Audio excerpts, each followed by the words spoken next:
From the election of Donald Trump for president, to Mary Tinkler, to William Cogswell, to the half-cent sales tax, College Charleston political science professor Gibbs Knotts talks to me one-on-one for a special edition of Quintin's Close-Ups. Gibbs, good morning. I'm so glad that you wanted to talk, and we've had this planned for a while. Yes. And what a historic election. Matter of fact, pretty unbelievable. Yeah. As a matter of fact, Meg Kenara of the AP basically wrote this particular Twitter headline: "Shock, joy, and fear as voters elect Donald Trump president. Hashtag election 2016."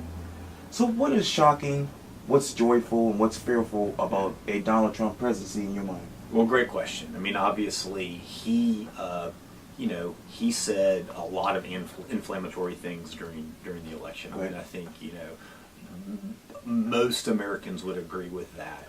But there was still enough people who, I think, some folks obviously agreed with those inflammatory things.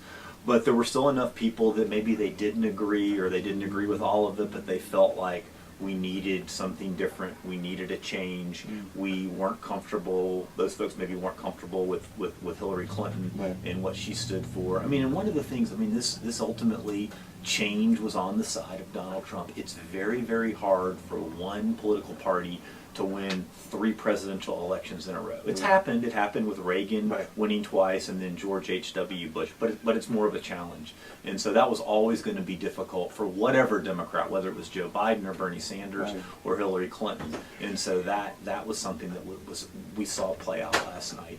You know, what I saw from Trump in terms of his acceptance speech was probably in some ways the most humble he's been on the campaign trail. You know, and as somebody who, likes to think about the country over one individual party or one individual position, I'm really hopeful that he can, be willing to hear the other side, work with both Republicans and Democrats to improve. And again, I think it's important for Democrats not necessarily to, move to Canada or something like that, but to really lay out when they think Trump has misstepped, or they think that the Republicans are going down a road they shouldn't go, to have a coherent set of arguments about why that's a bad direction for the country. Because you've got to be able to convince in a democracy people that your position is the right position. And you talk about humble. Do you believe that's going to be actually consistent with him? It's going to be hard. I mean, it's going to be hard because he is such an ego guy. I mean, and it's hard to know how much of that is an act and how much of that is his true personality. Given the awesomeness of the presidency and the powers that come with that, I'm hopeful that he can realize that, sometimes, maybe it's better to say a little less, and that your words do matter, and that you just one offhanded comment can affect the world markets. It can affect what kind of strategic decision another country or actor will make, and so it's a very dangerous and complicated world. And I hope if he surrounds himself with the right people, he can be somebody who can move the country hopefully in a positive direction. Polls. You said this on Twitter. Yeah. We don't use polls to elect presidents. So what do we use? Yeah, well, we use we use actual voters, and so the polling has gotten more sophisticated. I love looking at the polls. It's really, really interesting. But we could save a lot of money, do a public opinion poll of 1,500 Americans, and then just decide who the president's going to be. It's an expensive undertaking and an epic undertaking to actually have people go in and vote, but that's the only way we should do it. And so the other point is that, again, it's not about the national popular vote. It's likely, we don't know for sure, that Clinton's going to ultimately have more votes than Donald Trump. It's about 51 individual state and the District of Columbia elections where they're competing for these electors who then get into that magic 270. And so we saw all these national polls. Clinton was generally up. I think the last average was about 3%. But again, that's within the margin of error. And even if she wins the popular vote, as we're going to see, we saw in 2000 with Al Gore, and we're probably likely going to see again this time, we have a system that's set up that it's about the Electoral College, and it gives states, particularly smaller states, a little more power And again, if people think that's not a system that works for our country in 2016, there are mechanisms that can be undertaken to try to get that changed. It would be an uphill battle because you'd have to convince some people in some small states who benefit from this current electoral college system to make a change. But the Constitution has been amended in American history, and it'll likely be amended again. And so those types of changes can't happen if people are not happy with it. How Trump win? The New York Times basically had this little graphic. Yeah. It says that Caucasians with no college degree, Caucasians with college degree. What do you read into that? Well, certainly Trump did very, very well amongst Caucasians, and he did very well, particularly amongst Caucasians without a college degree. And I think that is a group who, feels, like they've been left behind in some way, and maybe political figures haven't paid enough attention to that particular group. And that was, always part of the Democratic base in previous years. And as Democrats have gone to urban areas and high-tech areas and sort of cities on the east and west coasts for their base, I think that probably they've forgotten about that group. And that's a group that spoke very loudly last night. I think that's how Trump was able to win, was to do even better than Mitt Romney did amongst that non-college educated white group.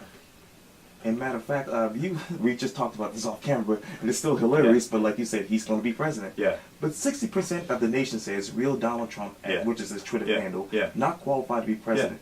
He won 18% of those respondents. It's pretty unbelievable. I mean, for 60, not just like 51%, but 60% say he's not qualified. I mean, what that says to me is that people wanted to send a message. They wanted to say, whether it's money in politics or trade deals or an economic system that benefits a certain segment of our population but not others, we needed to do something different. And, in some ways Donald Trump, I would argue, was an unlikely messenger of that, given that he is obviously a billionaire, a brash billionaire from New York. But, boy, did that message get sent last night, and it really shocked a lot of people. You know what? A lot of people are shocked by Mary Tinkler's win over Andy Smith for Charleston County Treasurer. Yeah, I mean, and it was great. We certainly didn't look like we lived in much of a swing state in South Carolina at the presidential level, because it was a big Trump victory. But we live in a swing county. This is a county, I think, the returns I've seen was that we have that Trump ended up losing Charleston County. It ended up being Clinton, but it's close, and it's a county where we have some Republicans and some Democrats, and I like that. I don't necessarily like to see one party controlling everything, because I think they're held a little less accountable, and so it's good to see Mary is a Democrat in there, and it's also good to see some Republicans win some county seats as well, and to have and she was an interesting person who ended up being in the House seat that Bobby Harrell was in, realizing that probably was going to be difficult to stay in, given the way that district was drawn. It probably was going to go to a Republican. And so to have the political savvy to be able to say, okay, well, how else can I be involved? How can I bring my skills to the table to help and be a public servant? And so that was a big win for her, and I'm looking forward to seeing how she does in that new position. Lynn Bennett versus Bob Aubin.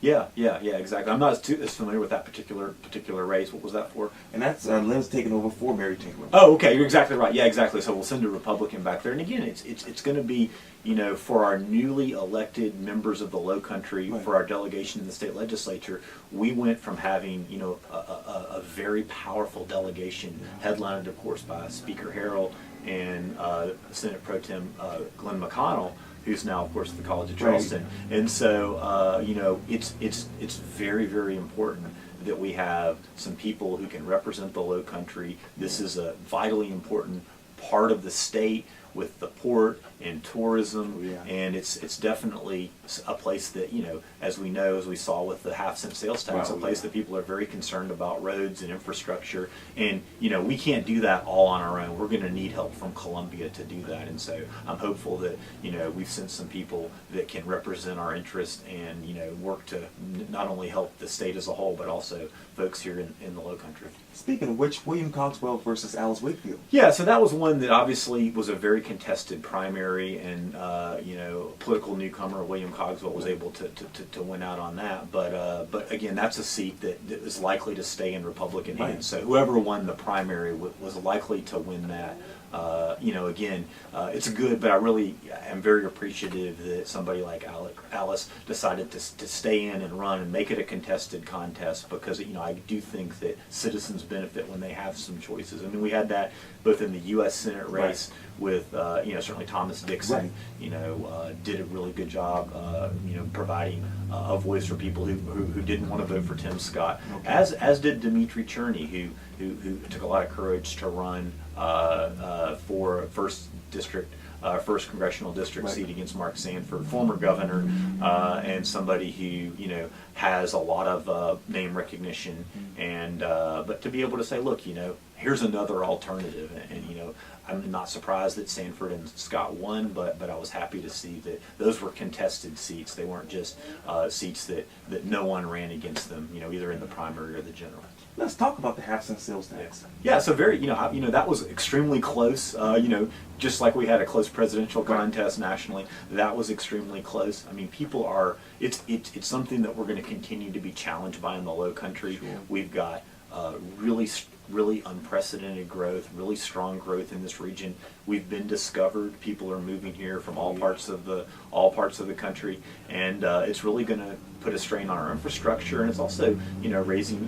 We're in this very environmentally sensitive area, so it's going to take a lot to figure out how we move people from Johns Island to downtown, to Mount Pleasant to James Island, and so that was extremely close, particular ballot initiative, but hopefully they can find that right balance between roads and public transportation.